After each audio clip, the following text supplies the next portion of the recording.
On our morning show today, Steve Board is in, Richland District Superintendent, as we talk about some things concerning the Richland District.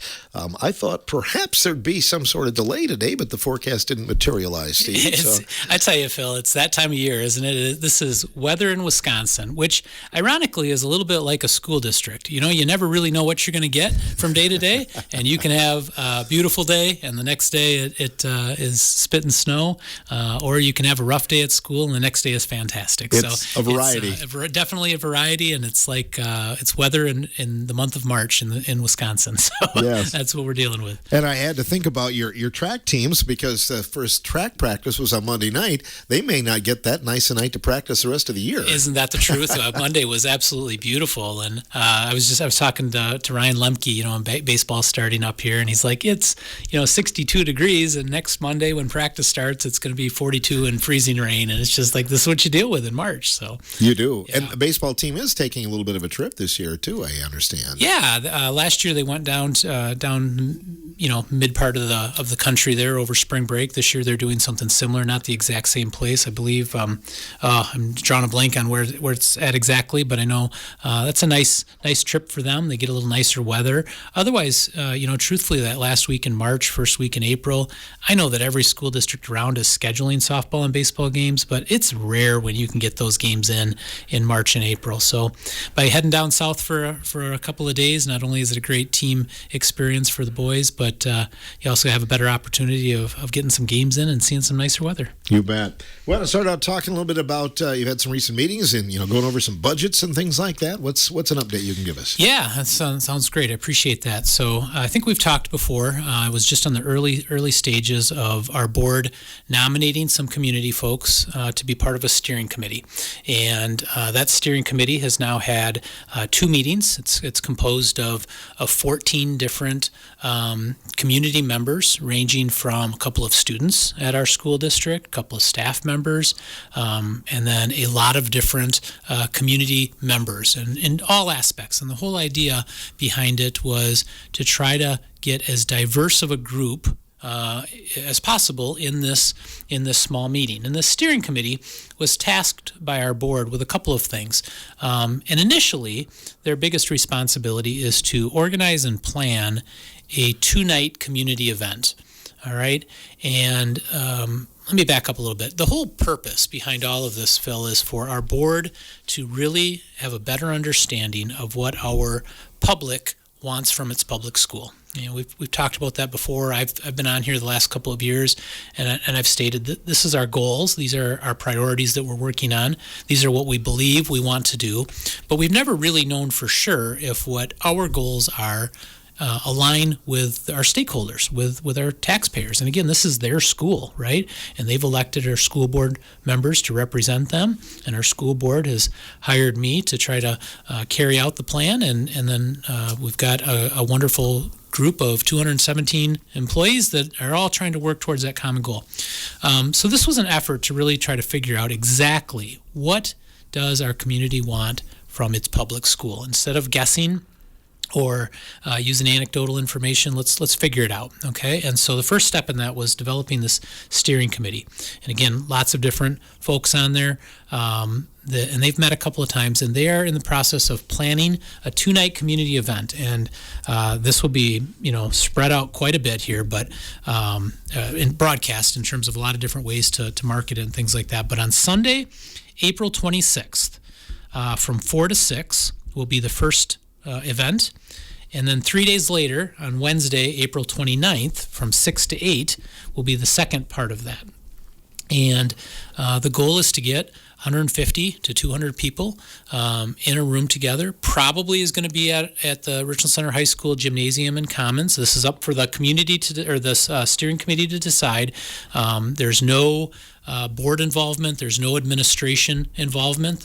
We do not want to have the perception of the fox in the hen house. We want this to be authentic, and we want it to be driven from these community members. With that being said, we want to support them in resources and whatever we can. So we'll help reserve the facilities. But these are the 2 days that they have picked: Sunday, the 26th of April, 4 to 6, and Wednesday, April 29th, from 6 to 8. Both of those events will have kind of a social gathering starting a half hour beforehand with some snacks on Sunday and perhaps even a meal on the Wednesday event. And then if we can get 150, 200 people, we're asking them to commit to 2 hours. Ideally, everyone would be able to make it to both nights, but that's not always going to happen. So if somebody can make it to one and not the other, that's fine. We've hired the Donovan Group, a well-known national company actually located in northern Wisconsin. They primarily got their niche in schools by helping them with crisis communication. And now they represent schools all over the country, but they're also helping with strategic planning. And so that's what their role with us is. And so they will be facilitating the conversation, and it will kind of be broken up in 4 sections. The first half of Sunday, second half of Sunday, first half of Wednesday, second half of Wednesday, where over the course of this time, there will be small groups. No one's going to have to get up and speak. No one's going to have to, be put in an awkward position. It's going to be in very small groups, and it'll be an opportunity for people to really state what they like about the Richland School District, what they don't like about it, what makes them mad, what makes them happy, where would they like to see us go, what do they want to see us become in the future. And I believe one of the last questions is if this strategic plan carries out exactly how you envision it carrying out, what are you reading about or hearing about the Richland School District 5 years from now? What does success look like, right? And so by gathering all of that information from a variety of people, and again, not just 14 now, but 150 plus, we should really be able to get some good information. But then the second part of that is that after this event, this steering committee reconvenes, and they take all of the information that they've heard and that's been recorded by every individual that were at these 2 events, and they start analyzing it, and they start finding what are the common themes. Right? Well, we heard a couple people say we really liked the school breakfast program. We heard a couple people say that we needed more tech ed offerings, right? But we heard a lot of people say we need to do a better job of making a community connection with partnerships of the business. As an example, those are just hypothetical examples. They'll be looking at that, and when they're done and they look at all of the data, they'll make a recommendation to our board. We anticipate this being at the end of May, early June. This is what we believe your community wants from your school district. Here are the 4 main topics that we heard. Now, there were hundreds of other things that we heard, but we can't please everybody, and the majority of the people spoke up, and this is what we believe that we want from our school district. They will make that recommendation to the board. It's likely that our board is going to accept that resignation. We'll accept that recommendation from the steering committee, and then our board will task administration. Here's what your community wants from you. They want these 4 things as a priority. Now, there's other things that are important too, but if you have to make a decision, this is the focus, or these are the priorities that our community has said. It's up to you to carry out this plan. And then we'll be tasked over the next year, not just me and not just our administrative team, but really our entire district will be tasked with carrying those out. I have no idea what is going to become of this community event, but I'm excited. I'm excited to hear from our stakeholders on what they want from their community. We did a similar strategic planning, our school district did, back in 2017-18, and it was a good process, right? It was great to hear from our community, but in my opinion, 2 of the things that were maybe not ideal is, one, the school district did a lot of the facilitating of the event.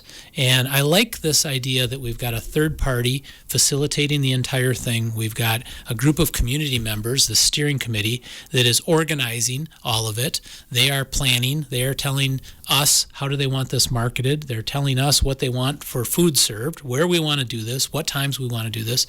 And so it's all coming from them. And I think that that's an important process because I think it's much more authentic when it comes from the community itself. And then secondly, in 2017-18, we ended up identifying about 14 different priorities. I believe that's exactly what there were, 14. And in my opinion, it's very difficult to focus on that many things.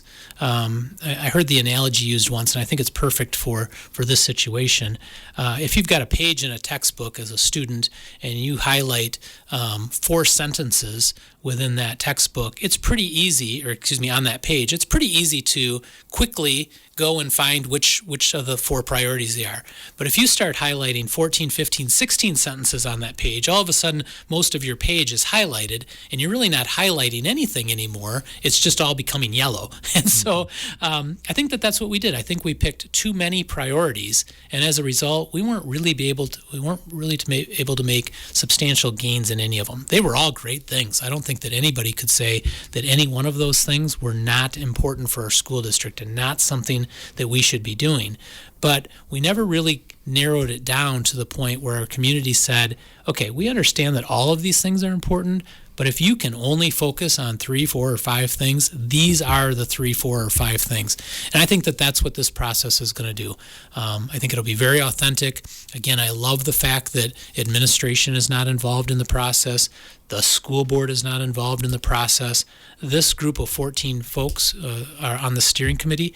They're in charge of it, and they're in charge of marketing it, broadcasting it, shoulder tapping people, trying to get as many people there as possible. In the school and the board, we are simply there as a way for resources to be allocated for them. If they tell us that they want prime rib served on Wednesday night, we'll do that for them, right? I don't think that they're going to do that because they want to be fiscally responsible as well. But might get a bigger crowd. You might get a bigger crowd. But the idea is we'll do what they want to do, and we'll support them in whatever way possible. And I'm excited about it. I think it's going to be a great event. They're in the planning process right now. And again, Sunday, April 26th from 4 to 6. And Wednesday, April 29th from 6 to 8. Tried to pick 2 days where there's as few of conflicts as possible. We totally understand they totally understand that they're never going to completely have zero conflicts, right? There's going to be something going on in the community that somebody has somewhere. But in looking at the calendars, this was as few a conflicts as they could find.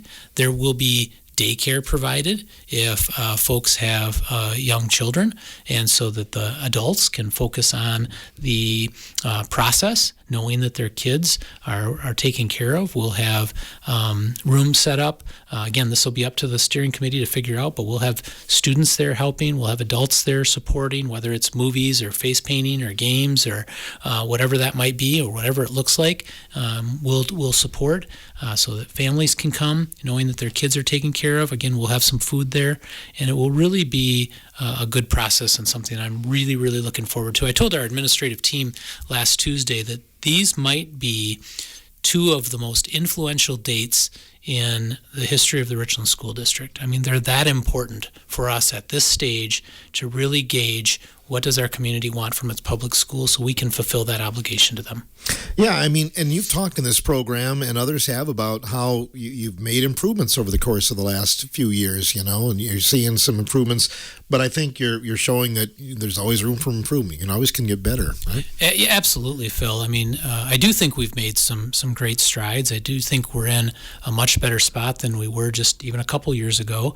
I think that's showing by our enrollments. We know that we have less kids living in our area, but yet we're getting a lot of new enrollments.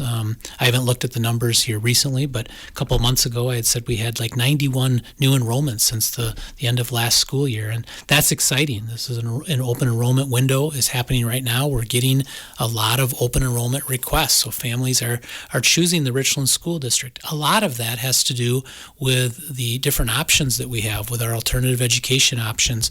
But they're not all going in that direction. They're also returning or coming into our buildings, which I think is now, we've got good culture, we've got great staff, absolutely wonderful staff that do a top-notch job of educating kids. We've made it a priority to make sure that every kid's involved and has an adult connection. So those things we've done a good job of. But we still have struggles, right?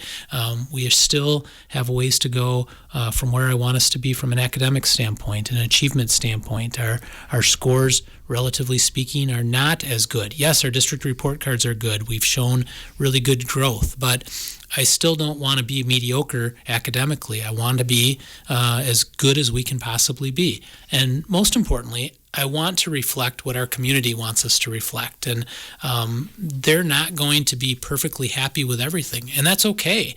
But we need to know what those things are, because, again, we can suspect and we can guess what people want from us, but truly having the data to support it, this is what 87% of the community wants from you, that will be really helpful to know. And that'll give us clear direction and help us prioritize moving into the future. It's all about the students, isn't it? It really is. I mean, we're in the business of educating kids, and that is our priority. And so we want to make sure that's what we're doing. We're doing what's best for kids. And we can say that internally, and we can tell the board, and the board can make those decisions, and our community can say that. But in the end, that's our fundamental job, to educate the public education. And all means all. That means every kid, regardless of their race, ethnicity, socioeconomic status, who their parents are, where they're from, what their background is, what their learning levels are. If they're in our public school, we're going to do the best thing that we can do for them, educationally and preparing them for life outside of school. That's our job. You mentioned staff, which you have a great staff. This is a time of year when you start looking at needs for next year and those kind of things. Yeah, it's a never-ending cycle, right? With budgets, you're always, closing out one year, which we just recently did. We closed out the 24-25 school year. Then you're focused on the current year. Where are we at with spending? What's our budget look like? And then planning for the next year. And that's where we're at now. We're in the later stages of planning for next year. Every other year, it's a little easier to plan because we are not waiting on the state budget to get finalized. And so because the state budget got finalized in 2025, we're in the middle of that biennial budget. So a lot of those factors from the state are known, right? We know that there's an additional $325 allocated per kid. And even though that rarely ends up being $325 a kid, we at least know the factors that affect it and what we're really going to get. We know what CPI is, the Consumer Price Index, which is what our employees and our teachers union negotiate up to. That's 2.73 this year, which is actually a perfect number, right? We're always trying to be in between that 2.5 to 3% increase. More than 3% increase indicates that inflation is high, but it's taxing on a school district and any organization really to keep up with that from a wage standpoint. By the same token, there have been years where CPI has been below 0.5, right? I believe one year it was like 0.12, just no inflation at all. That's not healthy either, because then your employees are not getting any kind of a raise in year over year salary. So we've always kind of planned on a 2.5% to 3% raise as long as I've been down in district office, including my role as a business official. And when CPI is lower than that, we still try to hit that, 2.75, 3%. And sometimes when CPI is higher than that, we still okay, this is our target. This is what we can afford. So to have CPI right smack dab in the middle of that this year makes it relatively easy. With that being said, we are a good paying school district now, thanks to the support of the community in passing the operational referendum a couple years ago. We've seen that, heard from our staff that they appreciate that as well. Our staff work hard, right? It's one of the toughest jobs you'll ever love, and to be able to pay our staff a respectable wage to ensure that they don't go somewhere else just because they're trying to make ends meet from their own family, that means a lot to me. But as we're planning for the future, we also have to consider what do our numbers really look like, right?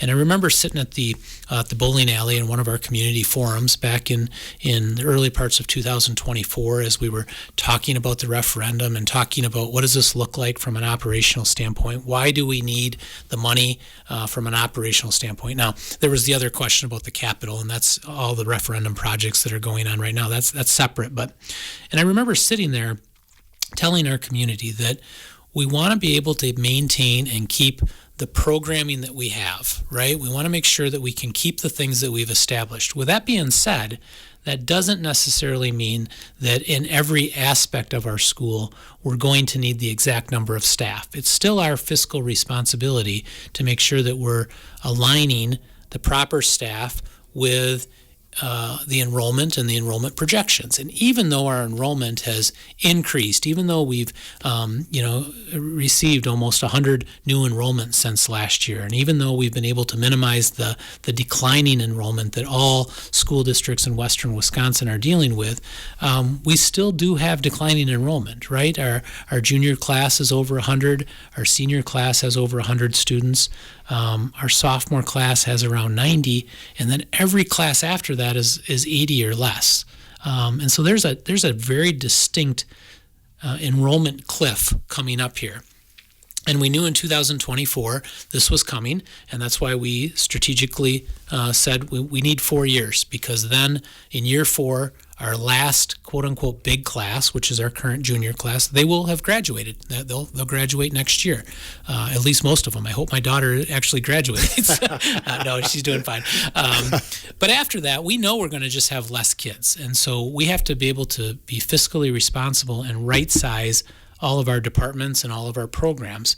I think it's reasonable for anyone to understand that if we have 500 kids in grades 9 through 12 at our high school, and I know we've got 7th and 8th grade, but if we've got 500 kids, we need a certain amount of teachers. If we have 375 kids, grades 9 through 12, we don't need the same number of staff. It still means we're gonna make all the offerings, but we're not going to need the same staff. And so, while over the years our primary school, even when it was Dowden and Jefferson, they were of course the first ones to get fewer class sizes or lower class sizes. They made the adjustments then. That's filtered up through our intermediate school. They've made the reductions. That's filtering now into the high school, and now it's time for our high school to make some reductions as well. So the recommendation to our board in early February was that in order to reach a neutral budget in year-over-year spending, we needed to reduce our net staff by 3.0 FTE, full-time equivalent. And how that was going to happen, we didn't necessarily know, but we wanted to know if the board supported that. And so then we brought it back at the end of February for the board to take action on. We believe this is where we need to get to. This will save us about $350,000 when you include everything, the salaries, benefits, everything on average. And this is where we need to be financially responsible. They approved that. So then the next process was the administration trying to figure out, okay, where can we reduce? All right. And so we kind of are tackling this in 2 phases. The first phase is let's reduce to negative 3.0. Okay. And then phase 2 will be, now that we're there, let's look at where might we need to add, and then know that if we add in one place, we've got to make that same reduction somewhere else. Okay, and so we just completed phase 1, and so we reduced in 3 areas. This will be talked about tonight at our board meeting in the public session. We had a first grade. Our numbers were low, and we had a resignation in first grade, and so we were able to reduce that position by just not posting it again, just through attrition, which is always the best situation. We never like anyone to leave, but if they do need to leave, it's nice if that's an area that we can be reducing. And the other 2 positions needed to happen at the high school level. For the reasons I just talked about, we just started getting smaller class sizes. Our English department was the only department that still had 6 full-time staff members as teachers in it. And so that was an area that we identified as, okay, with the lower class sizes coming up through, we should be able to educate all of our grades 7 through 12 kids with five teachers. And so we're going to reduce 1 in the English department. Similarly, we had 3 Phi-Ed teachers at the high school, and we can move down to 2.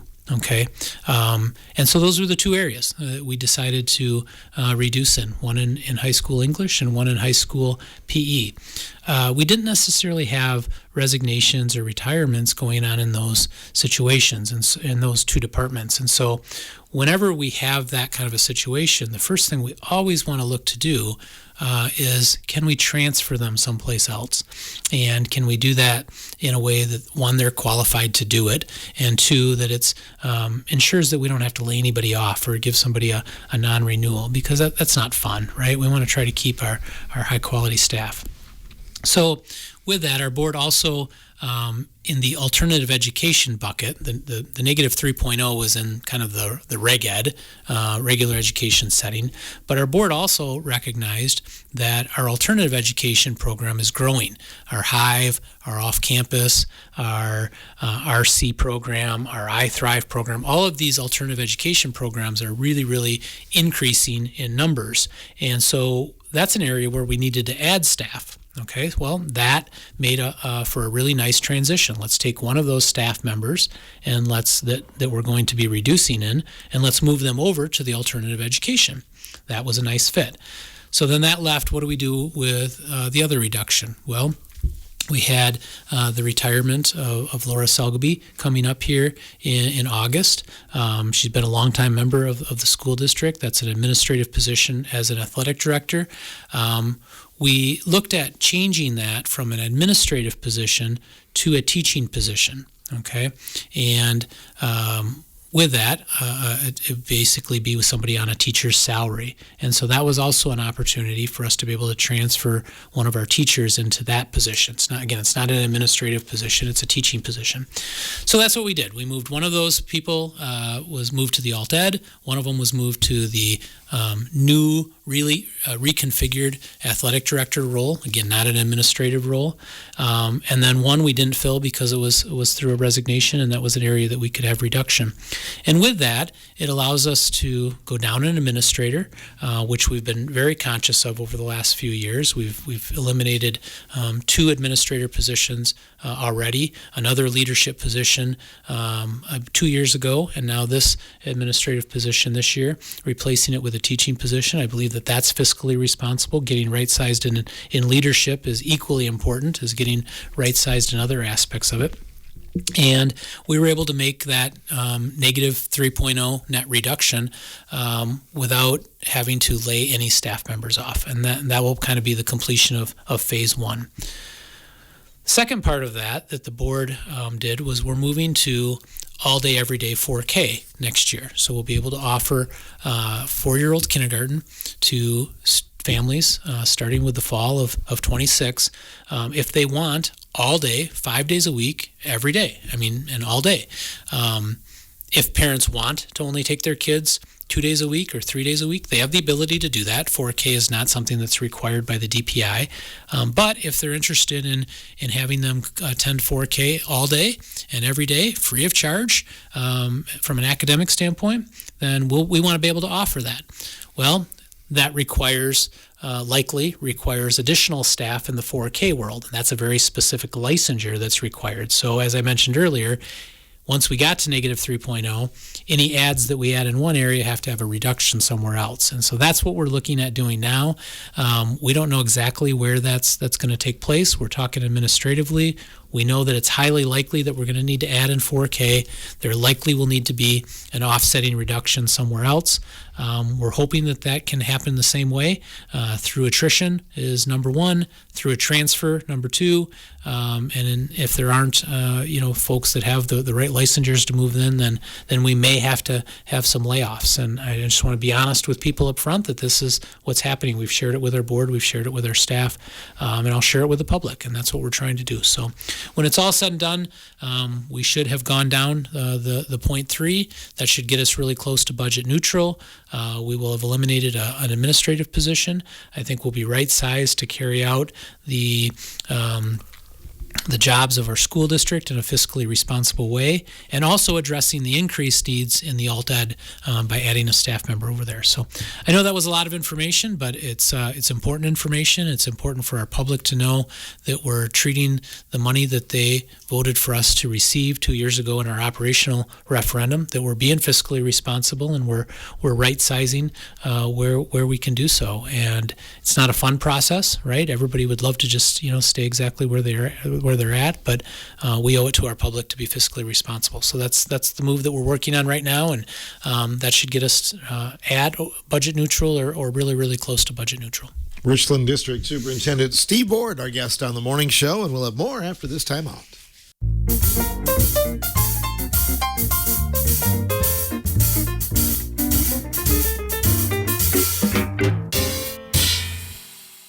Welcome back to our morning show. Steve Board, Richland District Superintendent, is our guest. We're talking about some of the things concerning the Richland District since the last time that Steve's been on for his monthly visits. How fast the school year goes, my goodness. Boy, it's crazy. It feels like it was just a little bit ago. It was getting ready for Thanksgiving and Christmas break, and you're just getting going. And now we're talking about spring break, literally just a couple of weeks away. And boy, we get back from spring break, and April and May just fly by, and we're done at the end of May this year. So boy, there's not a lot of time left, and you can feel it in the air. I know today's kind of a bad weather day, but we've had some really nice days from a weather standpoint. It just feels more like spring every day that goes by in March. So it's the middle of March here, and before you know it, we'll be talking about graduation and then moving into the summer. You bet. Awards ceremonies and things like that. Yeah, exactly. Can you give us an update on the Richland campus situation and how the school is standing on that now? Yeah. Of course, most people know now that the school district made an offer to the county to purchase the gymnasium and Melville Hall, and the county accepted that, and so they're going through the process of having that surveyed.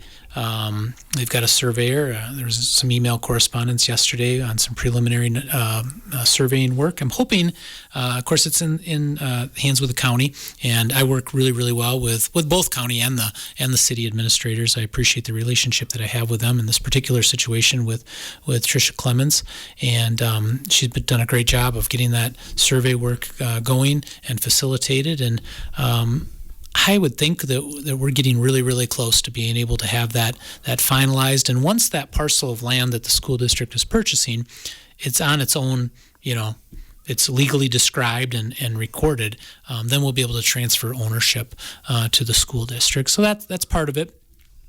Recently, there's also been some talk about Simon's Recreation Center, and the city, I believe, released a report last Tuesday at their Common Council, a report from, I believe it was the Independent Public Advisors, IPA, out of the Milwaukee area. I don't think they're out of Milwaukee exactly, but somewhere around there.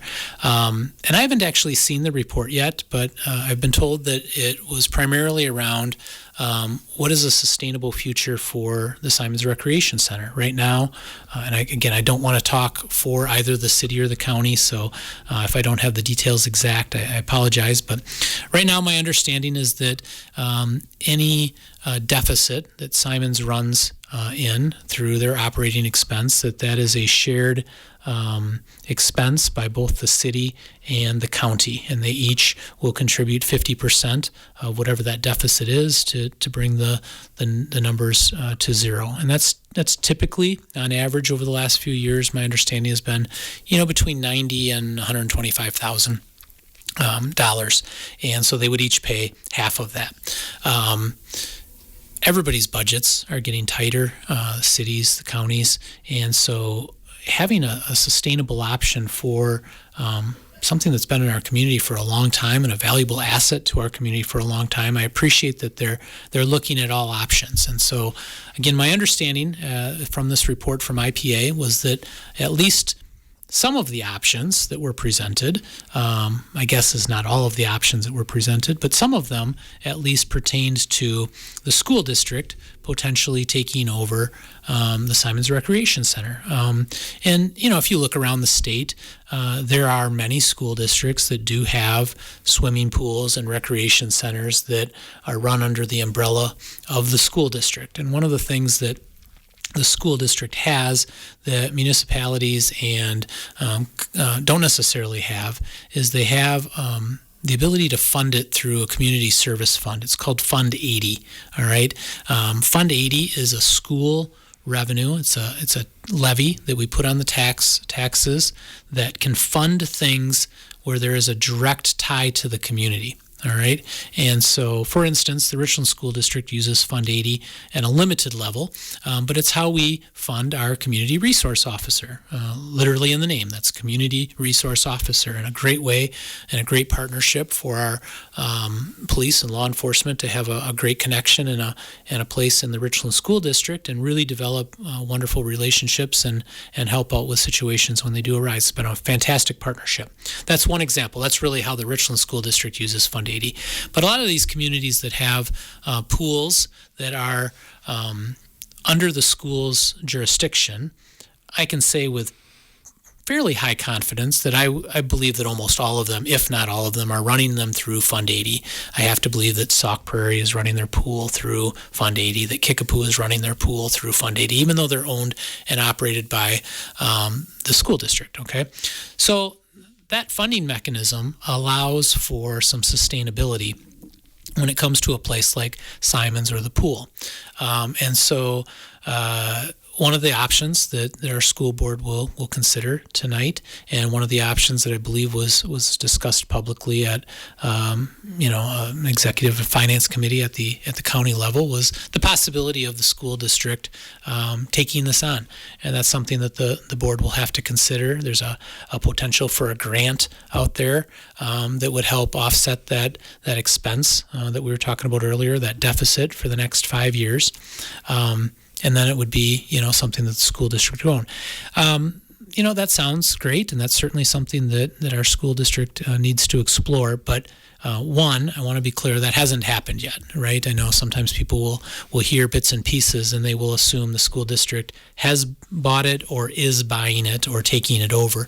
And I can assure you that has, neither of those have happened yet. And this is something that is being discussed. And again, I go back to the great relationship that our school and our county and our city have together. The community forums that take place and the collaboration that takes place, I think, is so much better than it was, 15, 20 years ago, and in a good way. And so this is an example of that. We are having discussions as it relates to that.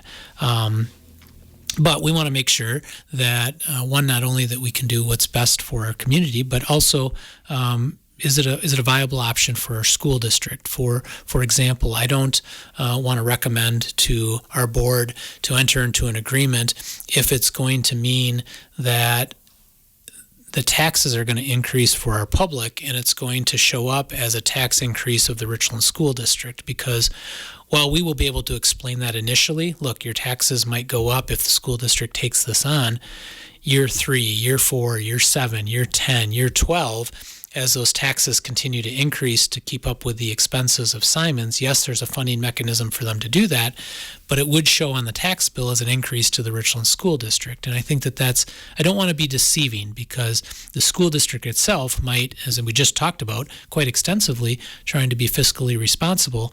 I don't want our school district to maintain budget neutral or tax levy neutral, only to have folks on their tax bill see an increase of 8% because, of the expense of Simons. Again, hypothetically. So those are things that we as a school district have to explore. I appreciate the opportunity. I appreciate the collaboration that's going on, but I do want to assure our community that nothing has happened yet. We have not committed to anything yet. It is being discussed. It will be discussed at our board meeting tonight. And our board will take a look at what the next options are. I don't know what that will become, right? I see some great benefits. I've publicly stated at these community forums that I think that there are some great benefits of the school district having it. I can envision a situation where, hypothetically, all of our second graders are getting swimming lessons and learning how to swim at a young level, and all of our fifth or sixth graders are getting advanced swimming lessons, and all of our freshmen are getting certified to be a lifeguard, and all of our juniors are certified to teach swimming lessons, which can then teach the second graders and the fifth and sixth graders that are on the back end. I see some wonderful advantages of that.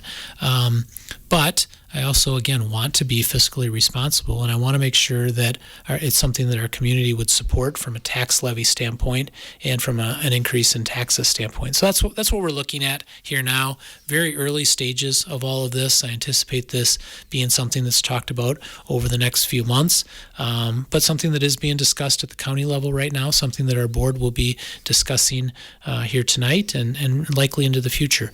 My understanding, again, don't hold me to this with 100% confidence, but my understanding is that both the city and the county have planned for the expenses of Simons to take place through the end of the 2026 calendar year. So this year is set, which gives all three entities and any other potential partnerships that are out there an opportunity to take the next few months to really establish what is the best situation for a sustainable option with Simons and what makes the most sense from a financial standpoint, and then have a good plan moving into 2027, which I believe is the right thing to do, right? We're talking about this early, but I just cannot stress it enough. I've already said it 3 times here today. This has not happened yet, and we have not taken ownership. We have not committed to taking ownership. This is something that's simply being discussed.